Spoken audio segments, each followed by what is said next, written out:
السلام عليكم ورحمة الله وبركاته.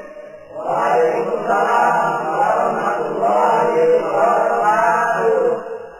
بسم الله الرحمن الرحيم. الحمد لله رب العالمين، والعاقبة للمتقين، ولا عدوان إلا على الظالمين، والصلاة والسلام على أشرف الأنبياء والمرسلين سيدنا ومولانا محمد وعلى آله وأصحابه المجاهدين الطاهرين. أما بعد. Saudara-saudara kaum muslimin rahimakumullah,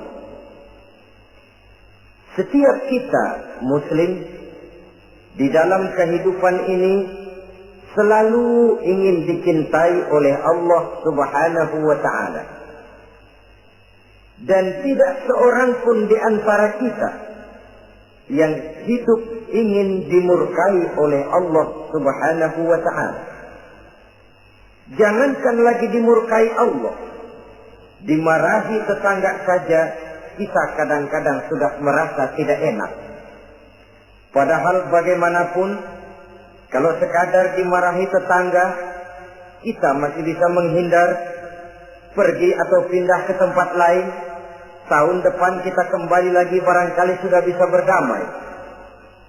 Tapi jikalau Allah yang murka kepada kita, padahal alam ini adalah miliknya belaka, rasanya kemana lagi langit tempat kita bernaung, dan kemana lagi bumi tempat kita berpijak. Setiap orang ingin dicintai Allah, tapi tidak setiap orang mau melakukan perbuatan-perbuatan yang kalau dikerjakannya Allah akan cinta kepadanya. Dan setiap orang tidak ingin dimurkai Allah, tapi orang kadang-kadang tanpa sadar melakukan perbuatan-perbuatan yang justru dimurkai oleh Allah Subhanahu wa ta'ala. Pada pertemuan kali ini ingin saya sampaikan kepada hadirin satu hadis qudsi di mana Allah Subhanahu wa ta'ala berfirman melalui lisan Nabi besar Muhammad sallallahu alaihi wasallam, "Uhibbu salatan wa hubbi li salatin ashad." Aku cinta, kata Allah, kepada 3 macam golongan manusia, tapi aku lebih cinta lagi kepada yang 3 macam lagi. Jadi ada yang sekedar dicintai Allah, ada yang lebih lagi dicintai oleh Allah Subhanahu wa ta'ala. Siapa mereka? Mari kita ikuti satu persatu isi daripada hadis qudsi ini. Yang pertama, uhibbu ahlas sakha. Aku cinta, kata Allah, kepada orang-orang yang pemurah. Aku cinta kepada orang-orang yang ringan tangan, mempunyai kepekaan sosial yang tinggi, gemar menolong orang yang memang memerlukan pertolongan. Aku cinta kepada orang-orang yang semacam itu. Saudara-saudara kaum muslimin rahimakumullah, di zaman sekarang ini, seiring dengan makin tajamnya persaingan hidup, makin tingginya tensi ekonomi, antara tenaga kerja yang masuk pasaran dengan lapangan kerja yang tersedia jauh dari memadai, gaya hidup orang sesempit, semakin individualis. Timbullah sikap hidup elu-elu, gua-gua. Kepekaan sosial mulai lentur dan luntur, tapi tidak terwujud di dalam kehidupan sehari-hari. Padahal agama mengajarkan Allah cinta kepada orang-orang yang bermurah tangan, gemar melakukan pertolongan, peka melihat penderitaan dan kesulitan orang lain. Adalah Allah melebihkan rezeki sebagian kita dari yang lain. Dimaksudkan untuk saling tolong menolong, bahu-membahu dan bantu-membantu. Sehingga dengan demikian, apa yang disabdakan Nabi dalam hadis, Ar-Ra'imuna yarhamuhumur Rahman, irhamu ahlal ardi yarhamkum man fis sama. Orang-orang yang punya sifat belas kasih akan dikasihi oleh Allah Subhanahu wa ta'ala. Sayangi yang di permukaan bumi, nanti yang di langit akan sayang kepadamu, akan turun rahmatnya kepada kita bersama. Alangkah nikmatnya kehidupan ini, jikalau yang berkuasa menyayangi yang lemah lalu melindunginya, jikalau yang alim menyayangi yang awam lalu membimbingnya, jikalau yang kaya menyayangi yang miskin lalu mengulurkan tangan memberikan bantuannya, akan terciptalah rahmah dalam kehidupan. Tapi jikalau sebaliknya, yang berkuasa malah menindas dan menekan yang lemah, yang alim malah membodoh-bodohi yang memang sudah bodoh, sementara yang kaya menyantap yang miskin, akan terjadilah bala dan bencana dalam kehidupan. Bukan lagi rahmat yang turun, melainkan azab akan menimpa kita secara keseluruhan. Begitulah terdapat tirai halus yang memisahkan kita dari konsep ajaran agama kita yang luhur. Agama mengajarkan yadul ulya khairun min yadi sufla, bahwa tangan di atas lebih baik daripada tangan yang di bawah. Orang yang memberi lebih baik daripada orang yang menerima. Tapi yang kita praktekkan, kita selalu berada pada posisi tangan di bawah, menjadi umat yang manja, yang lemah, padahal bukan tidak punya potensi, tapi mungkin karena kita tidak pandai menginventarisir potensi. Kadang-kadang ada panitia pembangunan masjid, membangun masjid, meletakkan batu pertama sekaligus jadi batu terakhir. Setelah itu la yamutu wa la yahya, hidup tidak kelihatan geraknya, mati pun tidak ketahuan kuburannya. Masjid impoten, pesantren terbengkalai, majelis taklim terlunta-lunta, rumah sakit Islam tak kunjung selesai. Tidak adakah orang Islam yang kaya? Banyak. Tidak adakah orang Islam yang punya posisi kunci, posisi basah, posisi menentukan? Banyak. Secara jujur kita harus berkata, yang belum banyak ialah yang mau berbuat atas nama dan demi kepentingan agamanya. Kita juga bukan tidak punya potensi. Kita tidak pandai menginventarisir potensi untuk kepentingan dan kemaslahatan kita bersama. Saudara-saudara kaum muslimin rahimakumullah. Dengan demikian, kita bisa lihat dalam kehidupan sehari-hari di masjid misalnya. Itu kalau hari Jumat kadang-kadang kita sengaja mau berangkat sholat Jumat tidak bawa uang. Maka yang paling lancar di masjid, kotak. Karena boleh lihat kotak itu, dari sudut ke sudut hampir tidak pernah macet. Lancar betul jalannya. Sekali macet, kotak 50, 100. Wajar kalau masjid-masjid kita lalu impoten. Bagaimana akan mengadakan kegiatan kalau tidak ada dana? Oleh karena itu pada kesempatan ini saya ingin mengetik, berbahagialah kita jikalau oleh Allah Subhanahu wa ta'ala diberikan kepercayaan berupa titipan, wa mal malu wal banuna illa wadai'. Harta dan anak-anak tidak lain satu titipan dari Allah Subhanahu wa ta'ala. Dan pada suatu saat titipan itu akan diambil oleh yang empunya. Allah cinta kepada orang-orang yang pemurah. Allah akan memberikan balasan yang berlipat ganda. Kalau saudara bersedekah kepada anak yatim, bukan si yatim itu yang akan membalasnya. Kalau saudara membantu pembangunan masjid, bukan panitia masjid yang akan memberikan ganjarannya. Kalau saudara membangun pondok pesantren, bukan kiai yang punya pesantren yang akan memberikan balasannya. Allah Subhanahu wa ta'ala melalui jalan yang tidak kita sangka-sangka melalui jalan yang dalam istilah Quran disebut min haitsu la yahtasib, melalui jalan yang tidak pernah kita hitung, kita sangka sama sekali. Jalan gaib yang hanya Allah saja yang maha tahu. Sebaliknya, wa hubbi lil faqir as-sakhi asad, kata Allah. Aku cinta kepada orang-orang yang pemurah, tapi aku lebih cinta lagi kepada orang-orang miskin yang pemurah. Orang kaya pemurah, Allah cinta. Orang miskin pemurah, Allah lebih cinta. Kenapa? Kalau orang kaya sedekah 5.000 rupiah misalnya, orang miskin pun sedekah 5.000 rupiah, sama jumlahnya, sama ikhlasnya, sama halalnya, tapi besarnya pahala lebih besar sedekah si miskin yang 5.000 rupiah itu ketimbang si kaya yang juga 5.000 rupiah. Kenapa maka demikian? Oh, buat orang kaya uang 5.000 apalah artinya. Tapi buat si miskin, untuk jumlah 5.000 itu dia harus peras keringat, banting tulang, pergi pagi, pulang sore, kaki jadi kepala, kepala jadi kaki. Tapi kok dia berani bersedekah sejumlah sedekahnya orang kaya. Ini yang dinilai oleh Allah Subhanahu wa ta'ala.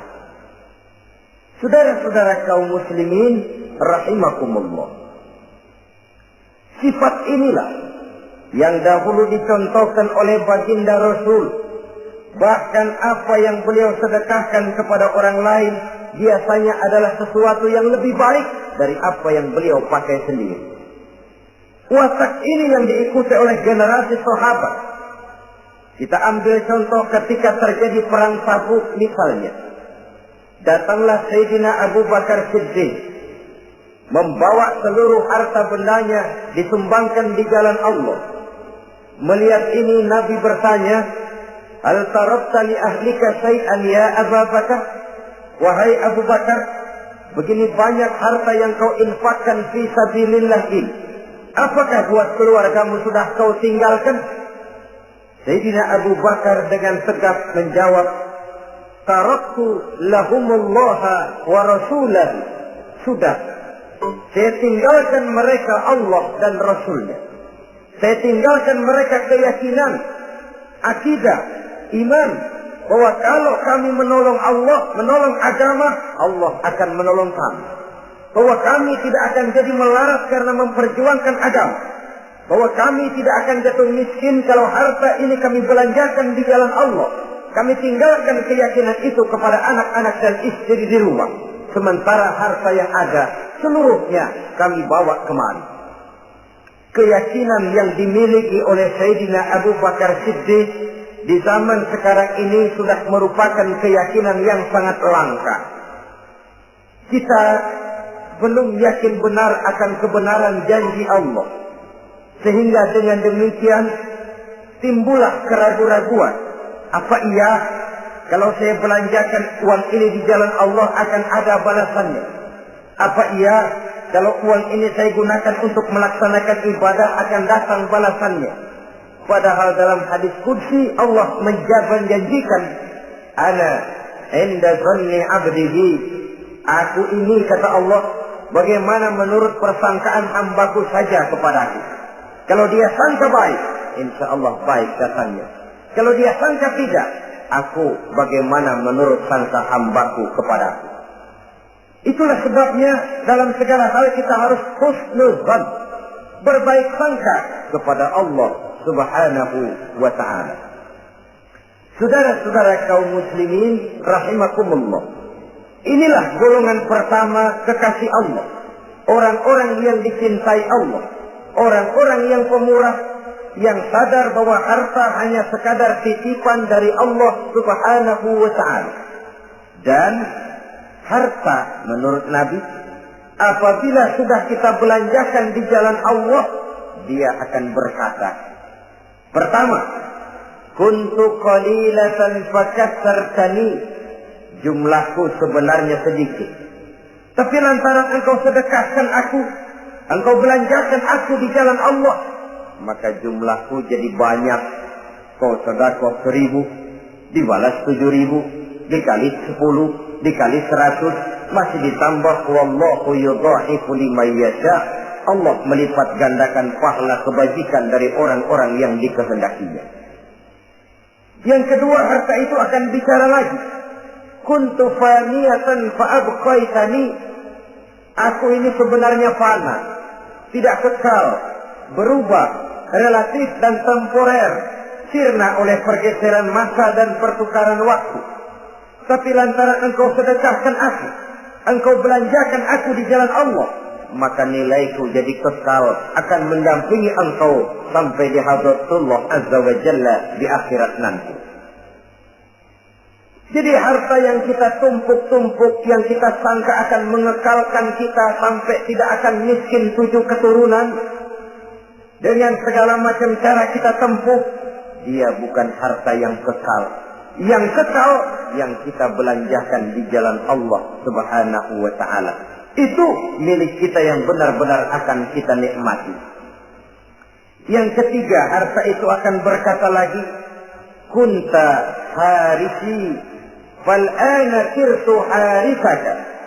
Dahulu kamulah yang menjaga saya, tapi sekarang setelah saya sedekahkan, setelah engkau sedekahkan aku, setelah engkau belanjakan aku di jalan Allah, bukan engkau lagi yang jaga aku, kata si harta, akulah yang akan menjagamu.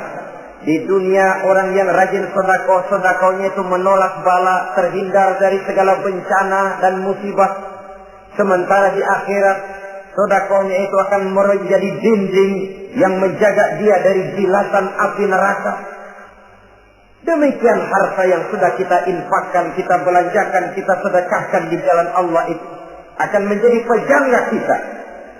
Sehingga Nabi menyatakan, inna sadaqatal mar'il muslim tazidu fil umri wa tadfa'u mitatas su'i. Sesungguhnya sedekahnya seorang mukmin dapat menambah umur panjang dan menyelamatkan seseorang dari mati secara su'ul khatimah. Marilah kita melihat bahwa agama ini memerlukan kita, bahwa umat ini mengharapkan pengorbanan kita.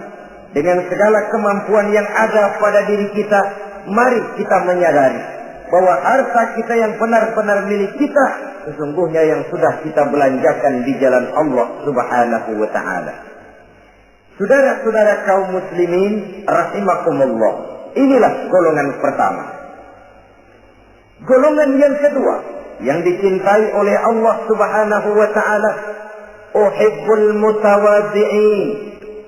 Aku cinta, kata Allah, kepada orang-orang yang rendah hati, orang-orang yang membawa ilmu padi, makin berisi makin merunduk, makin di puncak, makin sadar akan kelemahan dan keterbatasannya. Aku cinta kepada orang-orang yang rendah hati. Adalah satu sifat dari Rasulullah sallallahu alaihi wasallam yang diriwayatkan oleh Imam Abu Ja'far Al-Barzanji misalnya dalam rawi Barzanjinya, wa kana sallallahu alaihi wasallam syadidal haya'i wat tawadhu. Adalah Rasulullah sallallahu alaihi wasallam seorang yang sangat pemalu dan sangat rendah hati. Tawadhu, tidak melonjak menjadi angkuh dan sombong. Walaupun beliau adalah asraful anbiya wal mursalin, nabi dan rasul termulia, imamul muttaqin, imamnya orang-orang yang bertakwa, rahmatan lil alamin, diutus sebagai rahmat bagi seluruh alam. Tapi tawaduknya demikian luar biasa. Ketika beliau terusir dari Mekah, kita bisa membayangkan meninggalkan kampung halaman, meninggalkan keluarga yang berbeda akidah, hijrah ke Madinah. Tapi pada lain kesempatan, ketika beliau dengan bala tentaranya masuk ke kota Mekah, dan orang-orang kafir Quraisy yang kita kenal dalam peristiwa Fathu Makkah itu, gentar hati mereka, sembunyi di dalam rumahnya masing-masing. Mereka masih ingat beberapa tahun yang silam, Dikala Nabi Muhammad dan para sahabatnya dikejar-kejar, terusir dari Mekah hijrah ke Madinah. Sekarang Rasul kembali ke Mekah dengan segala keperkasaan bala tentaranya. Mereka berpikir, andai kata Muhammad mau saja membalas dendam, habis kita ini, habis tidak akan tersisa. Dahulu dia kita caci maki, dahulu dia kita usir, dahulu dia kita kejar-kejar untuk kita bunuh. Sekarang kita tidak berdaya. Muhammad dengan perkasa, dengan bala tentaranya yang gagah sekarang masuk ke kota Mekah. Apa yang harus kita lakukan? Mereka menunggu dan menunggu.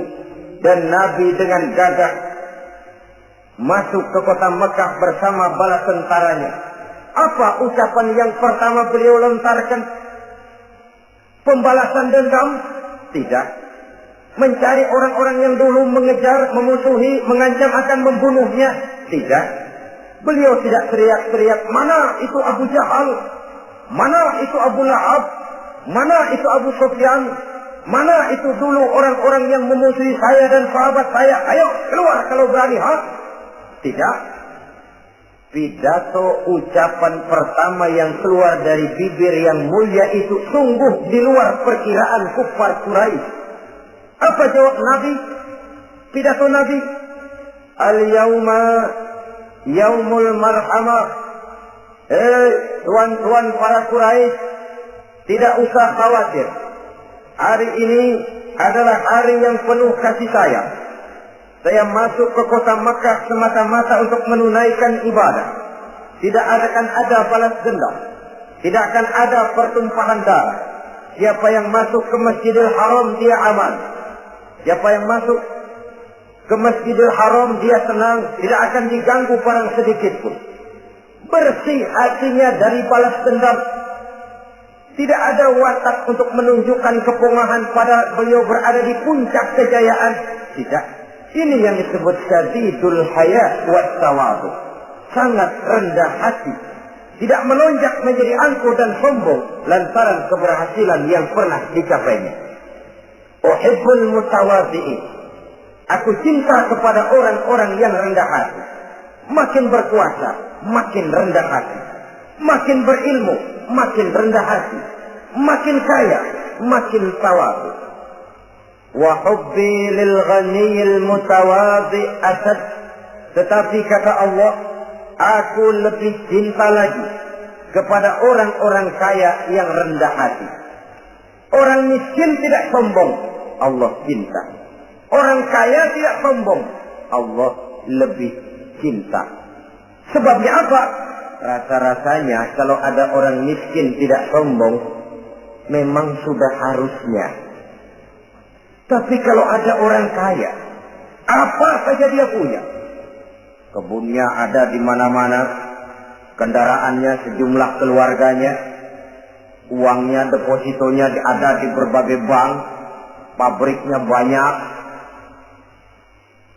Apa saja dia punya, tapi tidak sombong, tawadhu. Ini yang lebih dicintai oleh Allah Subhanahu wa ta'ala. Saudara-saudara kaum muslimin rahimakumullah. Oleh karenanya hadis qudsi ini menanamkan kesadaran kepada kita bersama bahwa yang pantas untuk sombong hakikatnya cuma Allah saja. Itu sebabnya salah satu asmaul husna Allah disebut al-mutakabbir. Kalau Allah sombong, wajar, karena memang tidak ada Tuhan lain selain Allah. Alam dan seluruh isinya adalah miliknya belaka. Tidak ada satupun yang bisa mengklaim. Al-mutakabbir huwallah. Yang pantas sombong hanya Allah Subhanahu wa ta'ala. Saudara-saudara kaum muslimin rahimakumullah. Yang ketiga, orang yang dicintai oleh Allah Subhanahu wa ta'ala, uhibbus saibin. Aku cinta kepada orang-orang yang bertaubat. Kepada orang-orang yang apabila berbuat kesalahan, dia segera sadar. Dijadikannya kesalahan itu sebagai satu pelajaran untuk tidak diulanginya lagi pada masa yang akan datang. Adalah lebih baik kita mulai dari kertas yang kelabu, hitam sekalipun. kalau akhirnya akan menjadi lembaran-lembaran yang putih. Ketimbang kita mulai dengan lembaran yang putih, kalau akan ditutup dengan lembaran-lembaran hitam, noda yang tidak berhapus. Allah Subhanahu wa ta'ala Maha Pengampun, Pengasih dan Penyayang. Ia akan memaafkan segala perbuatan yang bersifat salah dari hamba-hambanya, asalkan tidak diulanginya lagi. Manusialah yang sering kejam, membiarkan dirinya larut dan hanyut diseret arus dosa. Ia sadar itu satu kesalahan, tapi tidak berupaya untuk menyelamatkan dirinya sendiri.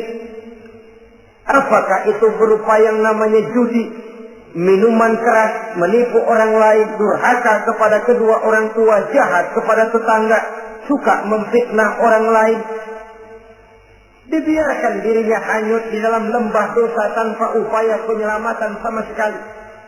Atau kadang-kadang mengulur waktu.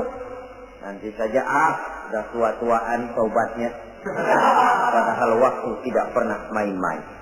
Uhibbut taibin, aku cinta kepada orang-orang yang mau bertaubat.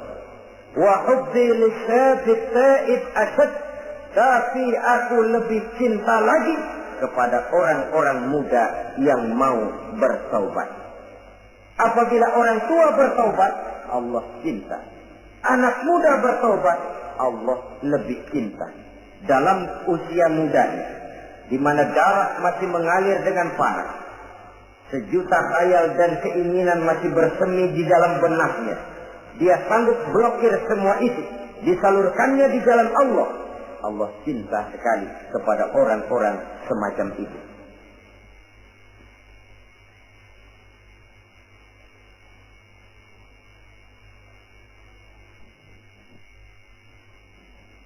Saudara-saudara kaum muslimin rahimakumullah. Kalau tadi sudah saya jelaskan 3 golongan orang-orang yang dicintai Allah, yakni para kekasih Allah. Orang-orang yang pemurah, gemar memberikan pertolongan. Kemudian yang kedua, orang-orang yang rendah hati. Dan yang ketiga adalah orang-orang yang suka bertaubat. Maka kemudian hadis qudsi ini dilanjutkan oleh Allah Subhanahu wa ta'ala dengan menjelaskan lawanan dari 3 golongan tadi. Kalau 3 golongan tadi adalah orang-orang yang dicintai Allah, maka 3 golongan yang berikutnya adalah mereka yang dibenci, dimurkai oleh Allah Subhanahu wa ta'ala. Siapa mereka? Jumlahnya juga 3, lawanan dari yang 3 tadi pertama. Yang pertama, saudara-saudara, abghadul bukhala, aku benci, kata Allah, kepada orang-orang yang bakhil, orang yang kikir, orang yang diberikan amanah berupa harta, lalu tidak tersentuh hatinya melihat kesulitan dan penderitaan orang lain. Tetangganya meratap dan merintih kelaparan, sementara ia dengan senang berpangku tangan, padahal ada kelebihan rezekinya.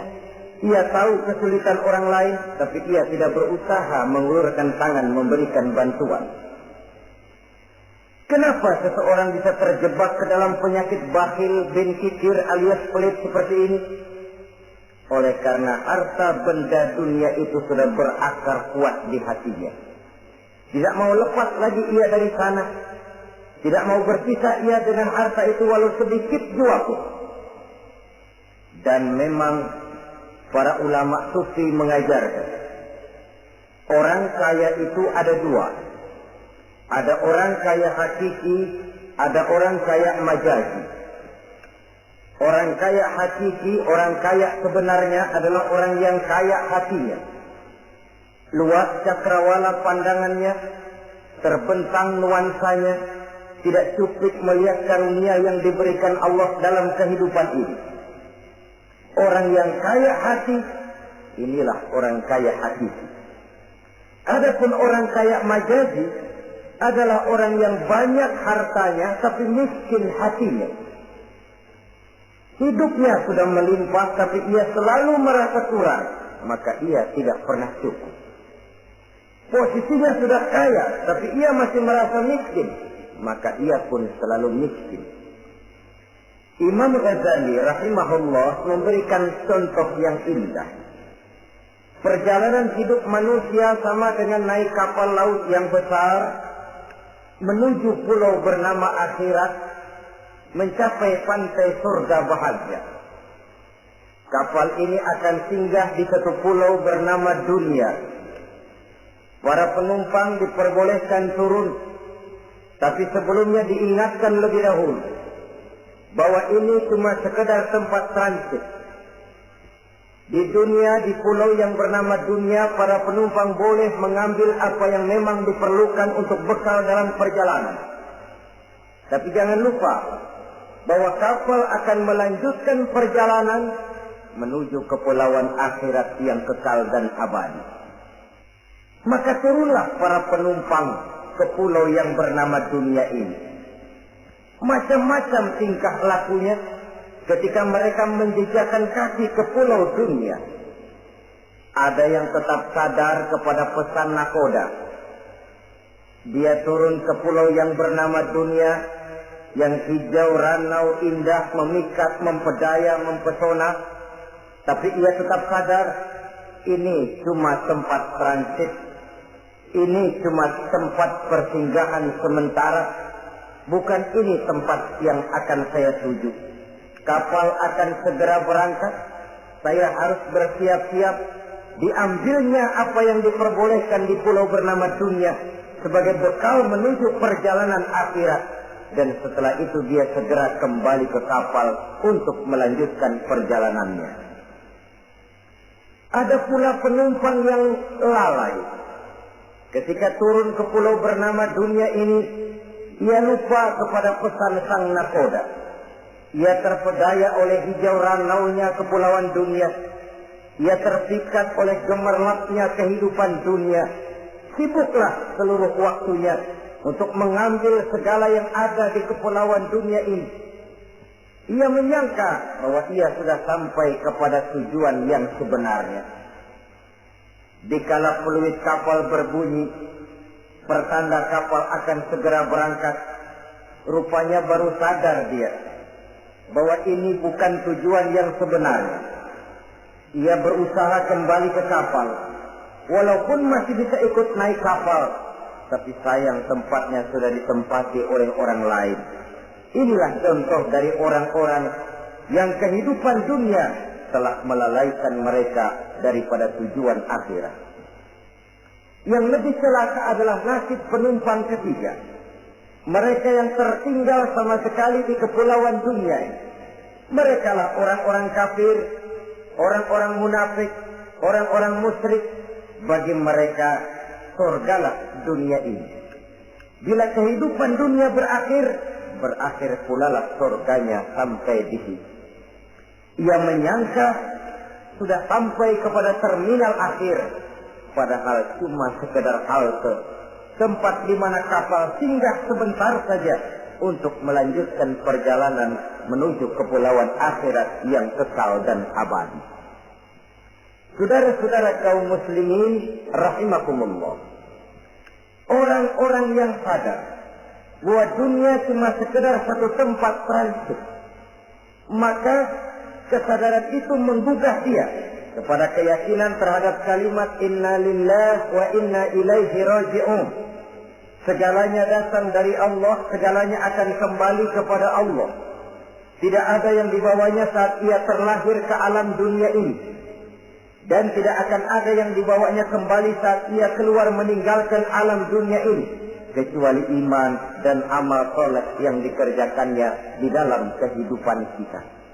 Bukan bakhil yang menyebabkan orang cepat jadi kaya. Bukan pemurah yang menyebabkan orang jatuh miskin dan bangkrut. Tetapi kesadaran bahwa segalanya datang dari Allah, segalanya akan kembali kepada Allah, akan membuat kita walaupun memiliki harta dan benda, tapi ia tidak berurat dan berakar di dalam hati. Abghadul bukhala, kata Allah, Aku benci kepada orang-orang yang bakhil. Kadang-kadang jangankan untuk orang lain, untuk kepentingan agama, dirinya sendiri saja tidak bisa menikmati kekayaannya. Kaya dia sebenarnya, tapi dia tidak sadar akan kekayaannya. Lebih celaka lagi, dia tidak tahu untuk apa kekayaan itu akan dipergunakan. Lahirnya mazhab materialisme, hidup serba cukup, serba ada, seperti yang kita lihat di negara-negara yang makmur, di Eropa bagian barat misalnya. Keluarga-keluarga jet set yang akhirnya bingung karena kebanyakan harta. Kalau kita di timur umumnya bingung karena tidak punya harta. Di sana orang bingung karena kebanyakan harta, mau diapakan harta itu. Akhirnya timbullah gaya hidup yang aneh-aneh. Membentuk klub-klub nudis terlepas dari pergaulan dunia ramai. Bergerombol tidur di gua-gua. Padahal rumahnya macam istana, kamarnya 37, ada kolam renang, ruangan ber-AC. Kemana pergi mobil sejumlah keluarga. Dari merek-merek yang mewah, keluaran mutaakhir. Tidak puas mobil punya kapal pesiar, kapal laut. Tidak cukup kapal laut punya kapal pesawat terbang pribadi. Apa yang dimau uangnya bisa bicara. Tapi akhirnya lalu sampai kepada titik jenuh. Sampai kepada yang namanya frozen emotional attitude. Dan sikap batin inilah yang pada akhirnya mendorong seseorang untuk sampai kepada tingkat yang disebut tamak, rakus, serakah. Dan mental semacam ini tidak hanya membahayakan bagi pribadi yang punya watak, tapi juga bagi lingkungan, bagi masyarakat, bahkan dalam skop yang luas, bagi pertumbuhan suatu bangsa, bagi pertumbuhan suatu negara. Sikap-sikap tamak, rakus, serakah, mau menang sendiri, mau kuasa sendiri, mau basah sendiri, mau kaya sendiri, berkaitan dengan orang lain, adalah sikap-sikap yang tidak saja bertentangan dengan ajaran agama kita, tapi juga bertentangan dengan falsafat dasar kehidupan bangsa kita, yakni Pancasila. Saudara-saudara kaum muslimin rahimakumullah. Lawanannya kemudian Allah menyatakan, wa bughdi lil ghaniyil bakhil asyad. Aku benci kepada orang yang bakhil, tapi aku lebih benci lagi kepada orang-orang kaya yang bakhil. Kalau orang miskin pelit, barangkali masih orang berkata pantaslah dia itu pelit, miskin. Tapi kalau kaya, bakhil, kaya, pelit, rasanya orang menyayangkan. Apa saja dia punya, tapi bakhil, pelit, tidak sadar bahwa itu adalah amanah Allah yang suatu saat akan dimintakan pertanggungan jawab di padang mahsyar nanti. Inilah golongan pertama yang dibenci oleh Allah Subhanahu wa ta'ala. Golongan yang kedua, abghadul mutakabbirin. Aku benci kepada orang-orang yang sombong. Baik sombong oleh karena kekuatan, wewenang, jabatan. Baik sombong oleh karena ilmu pengetahuan, skill, keahlian, kemampuan. Baik sombong oleh karena harta benda dan kekayaan. Sombong dalam segala bentuknya tidak disenangi oleh Allah Subhanahu wa ta'ala. Inilah yang saya maksud tadi dengan membawa ilmu padi seharusnya. Semakin berisi, semakin merunduk. Sebab pepatah orang-orang tua kita bilang, air beriak tanda tak dalam, tong kosong bunyinya nyaring. Orang belajar silat kalau baru dapat 2-3 jurus memang genit, bukan main. Sesuatu yang barangkali sudah lumrah dalam kehidupan. Tapi yang diajarkan oleh agama, abghadul mutakabbirin, aku benci kepada orang-orang yang sombong. Al-Quran syarat dengan contoh-contoh baik dari perjalanan sejarah, baik dari perjalanan para hidup para nabi dan para rasul, seluruhnya merupakan tampil, contoh dan ibarat bagi kita bersama. Fanzuru kaifa kana akibatul mukazzibin, fanzuru kaifa kana akibatul mujrimin. Berjalanlah kamu di permukaan bumi, lihat bagaimana akibat yang diderita oleh para pendusta, lihat bagaimana akibat yang diderita oleh para pembuat dosa, oleh orang-orang yang sombong, angkuh, songkat dan takabur. Mereka satu demi satu mengalami kehancuran, tenggelam di perut sejarah. Kurang apa Fir'aun? Kurang apa Raja Namrud? Kurang apa Raja Abrahat? Tentaranya gagah perkasa, kekuasaannya luas, istananya megah dan besar, pengawalnya gentayangan di mana-mana, intelnya selalu siap siaga menjaga keamanan. Sang raja diraja, entok waktu berputar masa beredar, tenggelam oleh perputaran waktu dan peredaran zaman. Tidak ada satu keabadian dalam kehidupan ini.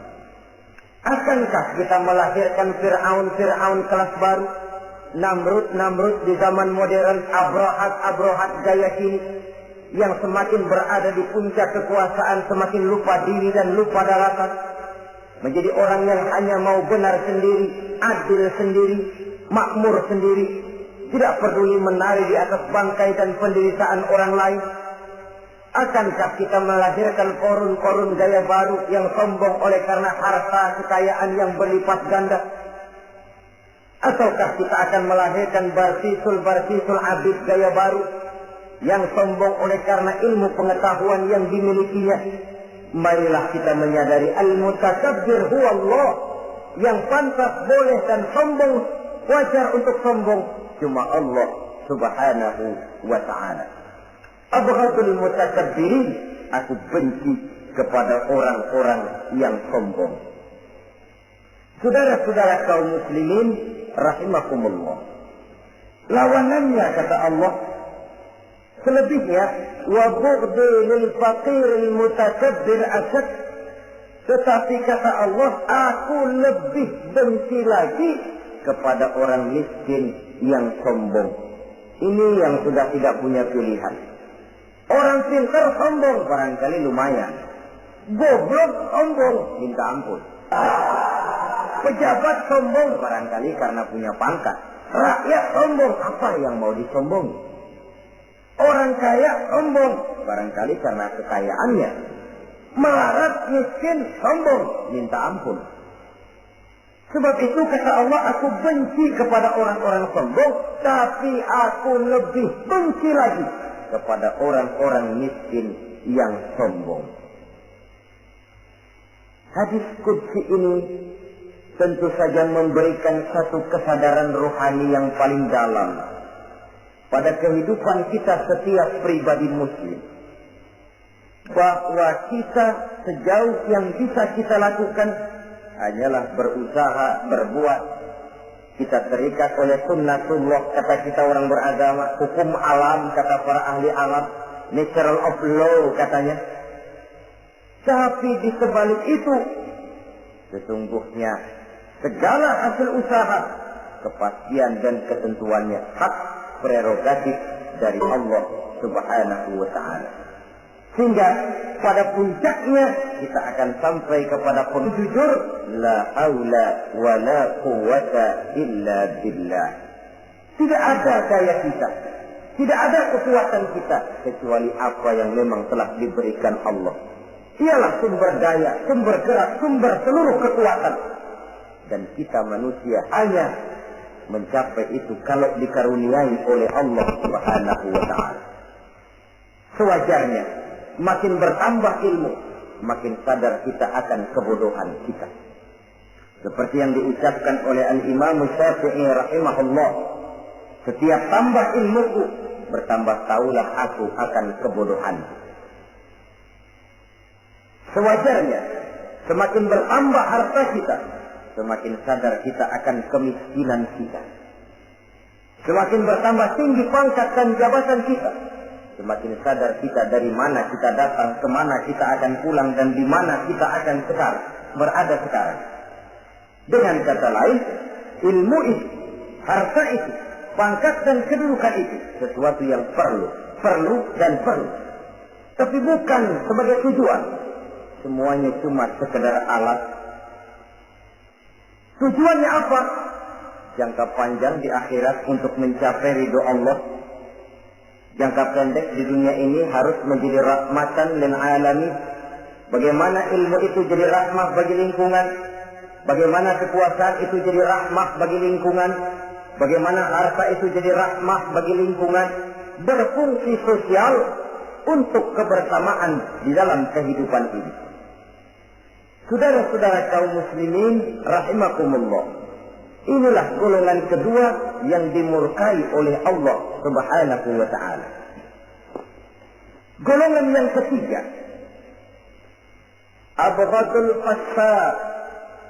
Aku benci, kata Allah, kepada orang-orang yang berhati keras, berhati batu, tidak mempan nasihat, baik nasihat itu datang dari Allah, baik nasihat itu datang dari orang lain, baik nasihat itu datang dari dalam dirinya sendiri, atau bernasihat yang dipandangnya, yang dilihatnya dalam segala gerak kehidupan.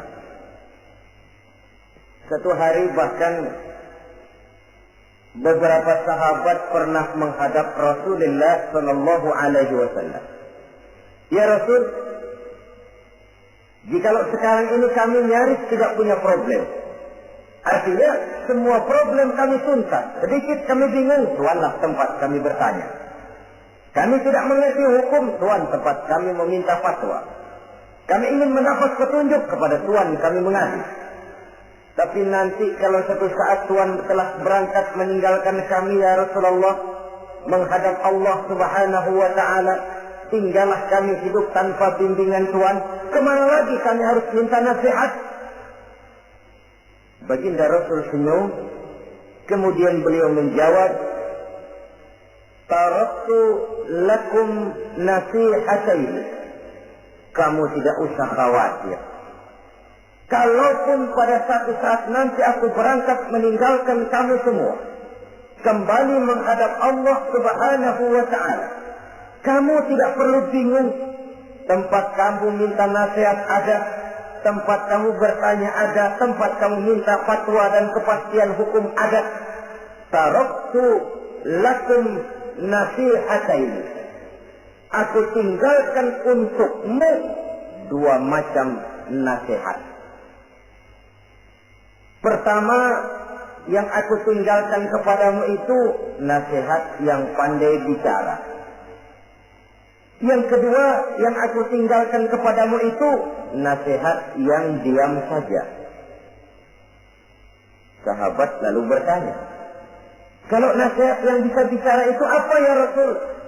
Beliau menjawab, Al-Quranul Karim. 6.666 ayat, 30 juz, 114 surah, seluruhnya nasihat bagi umat Islam. Apapun yang akan kau kerjakan, kemanapun kau akan pergi, bertanyalah kepada Al-Quran, minta nasihatnya. Bertanya langsung? Tentu tidak. Bertanya kepada Al-Quran artinya fas'alu ahla zikri in kuntum la ta'lamun. Jikalau kamu memang tidak mengerti, bertanyalah kepada yang mengerti. Yang mengerti Al-Quran tentu tidak lain para ulama, para kiai, para asatidz, guru-guru yang mengaku kita di majelis ta'lim. Nasihat yang pandai bicara, Al-Quranul Karim.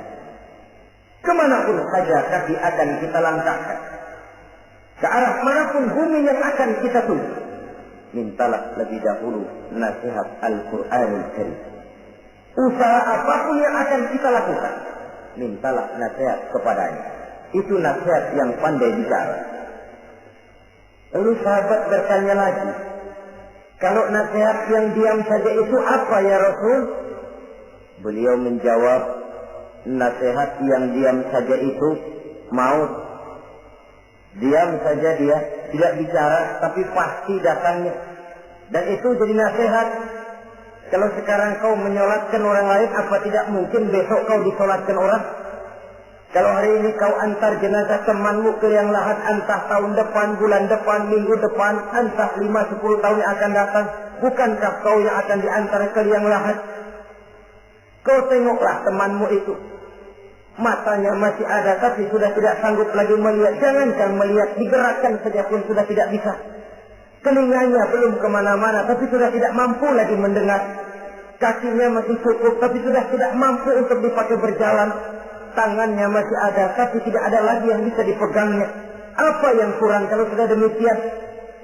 Kau tumpuk harta kekayaan untuk 7 turunan, kau sangka kau tidak akan mati karena itu.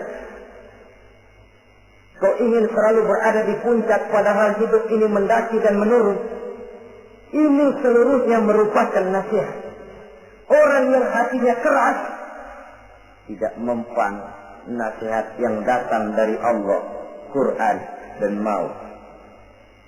Nasihat yang datang dari orang lain kadang-kadang diberikan nasihat, lebih pandai dia berkilah, lebih pandai dia berkelit, lebih pandai dia berjawab. Orang yang memberi nasihat baru bicara 1, dia sudah 10. Nasihat yang datang dari orang lain tidak juga bisa menyentuh hatinya. Atau nasihat yang timbul dari dalam dirinya sendiri.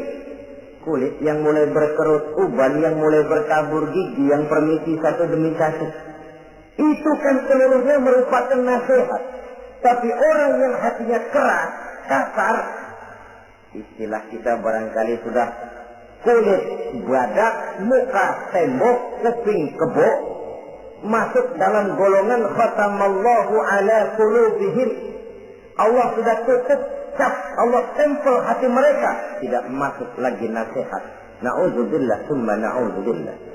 Beruntung kita kalau oleh Allah ini diberikan hati yang lembut, peka, mudah menerima kebenaran, tidak tertutup terhadap kebenaran. Walaupun kebenarannya itu datang dari seorang budak yang hitam legah. Karena memang agama mengajarkan khuzil hikmata wa la yadurruka min ayyi wi'ain kharajat.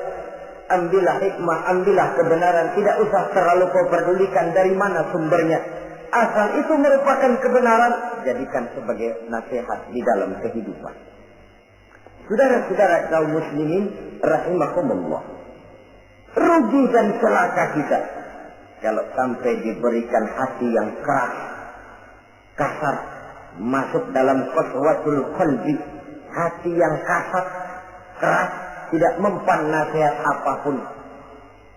Kalau kadang-kadang masuk telinga kanan, keluar lagi telinga kiri, tidak pernah singgah di lubuk hatinya walau sebentar sekalipun. Tidak pernah transit, atau kalaupun transit seperti air di daun talas, mudah bergoyah ke kiri dan ke kanan. Allah benci kepada orang-orang yang hatinya keras. Selanjutnya, wa bughdil syekhil fasik asad. Tapi kata Allah, aku lebih benci lagi kepada orang tua yang hatinya keras. Tua-tua keladi katanya, makin tua makin menjadi. Kalau ada anak muda bandel, nakal, setidaknya orang masih punya harapan. Masih ada orang berkata, ya doain aja dah, mudah-mudahan dia makin dewasa, makin lurus jalan hidupnya, makin benar langkahnya, makin sadar rasa keagamaannya. Masih ada ucapan seperti itu. Tapi kalau sudah tua, malah makin gila, orang sudah habis harapan.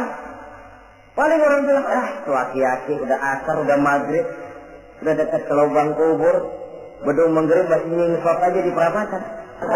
Saudara-saudara kaum muslimin, habis rasanya harapan orang. Aku benci kepada orang yang hatinya keras, tapi aku lebih benci lagi kepada orang tua yang berhati keras. Kenakalan remaja dibenci Allah. Kenakalan orang-orang tua lebih dibenci oleh Allah Subhanahu wa ta'ala. Saudara-saudara kaum muslimin rahimakumullah, semoga kita termasuk ke dalam golongan orang-orang yang dicintai Allah, para kekasih Allah, dan kita berlindung kepada Allah jangan sampai termasuk ke dalam golongan orang-orang yang dimurkai dan dibencinya. Inilah yang kita bicarakan pada pertemuan kali ini. Terima kasih dan mohon maaf. Wassalamualaikum warahmatullahi wabarakatuh. Waalaikumsalam warahmatullahi wabarakatuh.